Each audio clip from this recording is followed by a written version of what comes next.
Iraq में 40 भारतीय हैं जिन्हें बंधक बनाया गया है, लेकिन उसके अलावा हजारों और भारतीय हैं जो वहां पर सुरक्षित नहीं हैं। इसको लेकर सुषमा स्वराज से 24 परिवारों ने मुलाकात भी की है, जिसके बाद विदेश मंत्री सुषमा स्वराज ने कहा है कि वो सरकार पर भरोसा रखें और वाहे गुरु से प्रार्थना करें।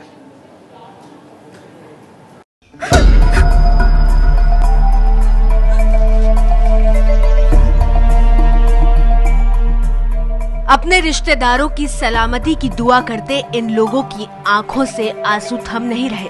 किसी का बेटा फंसा है तो किसी का पति तो किसी का पिता। मेरा लड़का है। लास्ट बारी कब आपकी बात हुई थी उनसे? शनिवार बात हुई, बाद में नहीं बात हुई।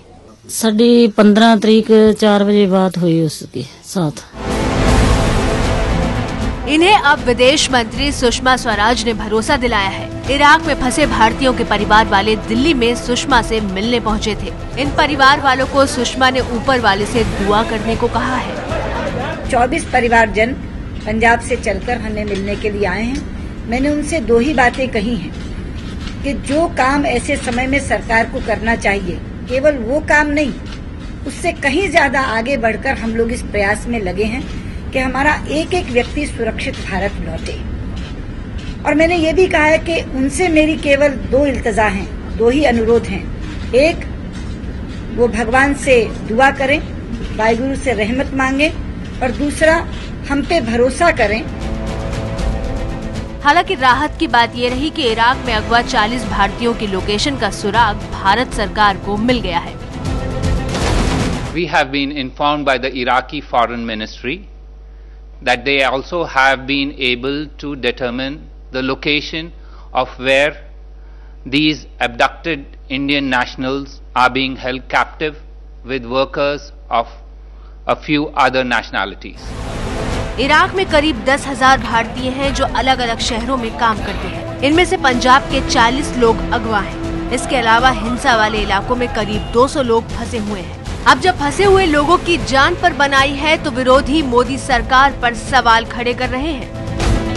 अफसोस की बात है कि इतने दिनों से इस घटना के बारे में सारा देश जानता है, दुनिया उस पर नजर लगाए हुए है, और हमारे देश की एक सरकार ने जो 18,000 भारतीय वहां पर रह रहे हैं इराक में, उनकी रक्षा सुरक्षा के बारे में, उनकी हिफाजत के बारे में कुछ नहीं सोचा। भारत सरकार की तरफ से थोड़ा लापरवाही बरती गई है, क्योंकि इराक की जो स्थिति है वो एक दिन में खराब नहीं हुई है।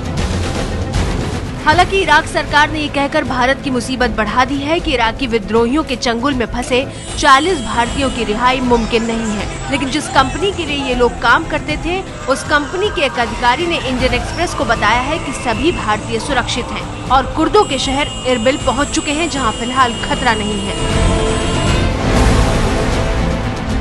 जहां तक इराक के हालात की बात है तो वहां विद्रोही लगातार बगदाद की ओर बढ़ रहे हैं। मीडिया रिपोर्ट के मुताबिक इराक की 3 मुख्य तेल रिफाइनरियों में से एक बैजी की मुख्य तेल रिफाइनरी पर विद्रोहियों ने कब्जा कर लिया है। विद्रोही मोसुल, तिक्रित, बैजी, धुलिया जैसे शहरों पर कब्जा कर चुके हैं। इराक सरकार ने अमेरिका से हवाई हमले की गुहार लगाई है। इराक तलब रस्मियन मुसाअदा मिन अल-विलायत अल-मुत्तहिदा अल-अमेरिकिया वफ़क़ इत्तिफ़ाक़िय्यत अल-इतार अल-इस्तिरातीजी बैन अल-इराक़ व अल-विलायत अल-मुत्तहिदा लिल-मुसाअदा फ़ी तवजीह ज़रबात जव्विया वल-मुसाअदा इला बअज़ अल-अहदाफ़ अल-हयविया लिहाज़िही। खबर है कि अमेरिकी उपराष्ट्रपति ने इराक के पीएम से बात की है। खाड़ी में अमेरिकी विमान वाहक पोत तैयार किए जा चुके हैं। माना जा रहा है कि ईरान की मदद से अमेरिका हवाई हमले कर सकता है।